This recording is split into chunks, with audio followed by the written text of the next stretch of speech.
So I want to talk a little bit about the absolute. So we have a framework for our work today. And the way that I frame it in my teaching is that the absolute is, as I mentioned earlier, the source of all manifestation and creation. It's the phenomenon that is not born, doesn't die, has always been in existence and always will be. It's the part of us that doesn't die. And so which is true for all sentient beings. And as I frame the absolute in conceptual terms, there's a unmanifest functioning, and that is characterized chiefly by the color black, by the quality of absence. So what we traditionally might call emptiness in Buddhism. So in the felt sense of the unmanifest, it feels like it's nothing, but it's not a nothing that's a conceptual or sort of a trivial nothing. It's there's nothing here. It's a quite profound nothingness, which I call absence. And it's sort of like having a bookshelf and you've removed one of the books. You can look at the spot where the book was.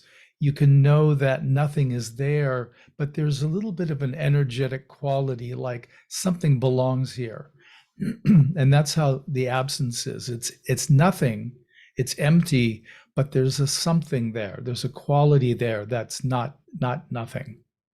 And among the characteristics or the functions of the unmanifest are peace and stillness. And the unmanifest is quite important in that it's really the driving force behind all of life. And realization in the awakening in the Theravadan Buddhist school, it requires a deep experience of cessation. And cessation is an experience we can have in the unmanifest absolute.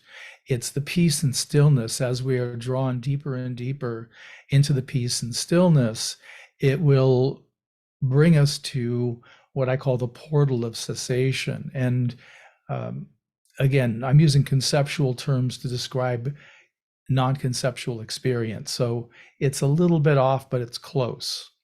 And the sense of the portal is that there's a kind of invitation. I describe it sometimes like a friendly tractor beam. It feels like we're getting something is locking onto our awareness and consciousness and beginning to draw it in or invite it in. And there has to be an ascent on our part. So cessation normally doesn't arise spontaneously. Normally it's we arrive around the portal, and then there's again the affirmation, the agreement for cessation to arise. And cessation is a complete ceasing of all mentality and materiality.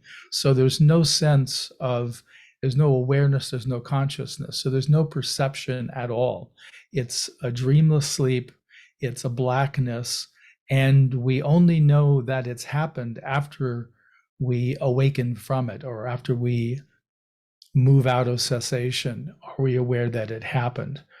And depending upon the extent of the cessation and how active one has been with cessation, it can be very, very dramatic. And it really can make some significant changes in us by having that experience.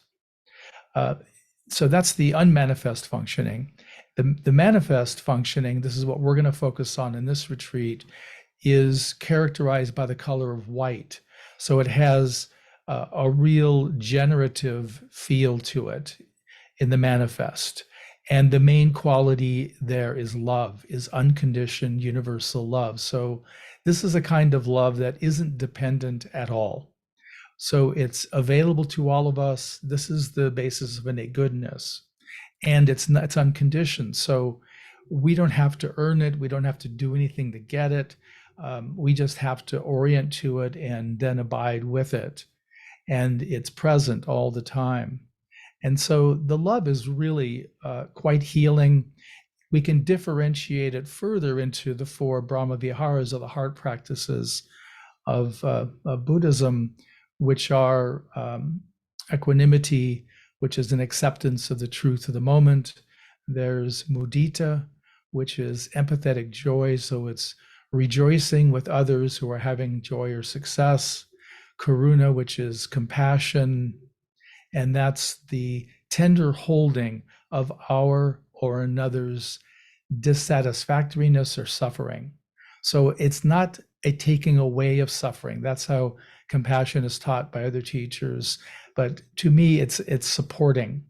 We can't necessarily eliminate suffering as conditioned humans, but we can get support from unconditioned love to hold the suffering so we can more easily be with it and learn from it, learn whatever lessons are available. And then finally, metta, which is innate goodness. The innate goodness practice is just metta for ourselves without the support phrases and the category of beings and all that. It's just a standalone that I've pulled out of the metta practice.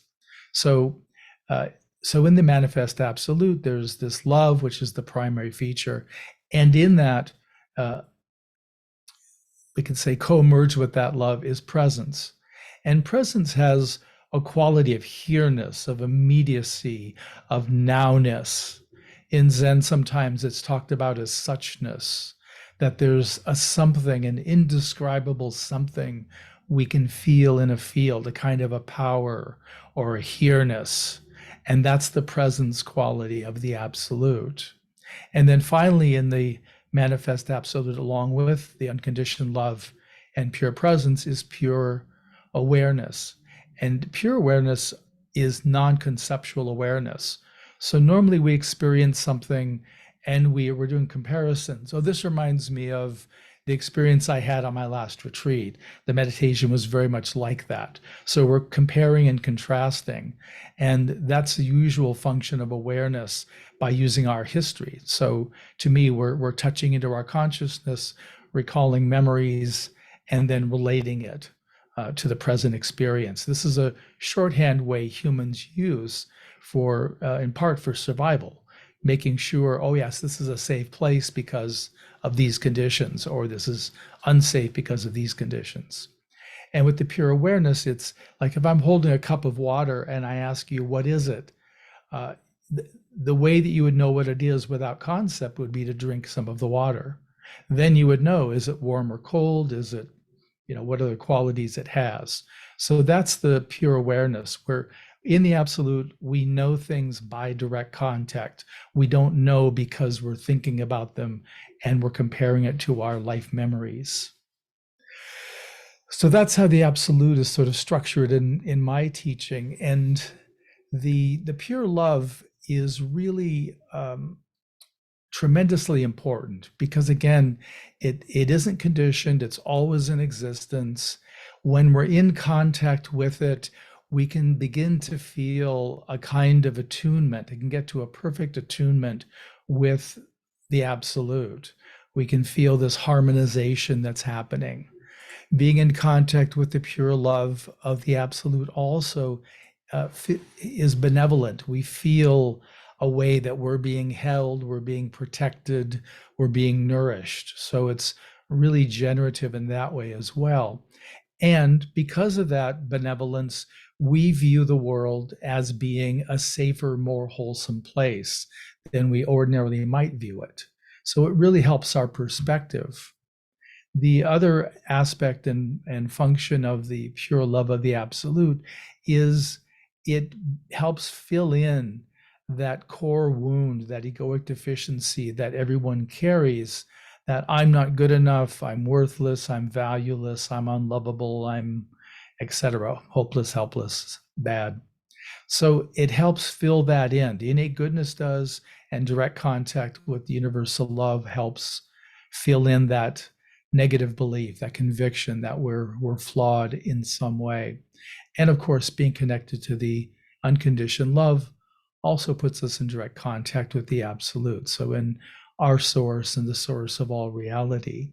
So that's very satisfying also.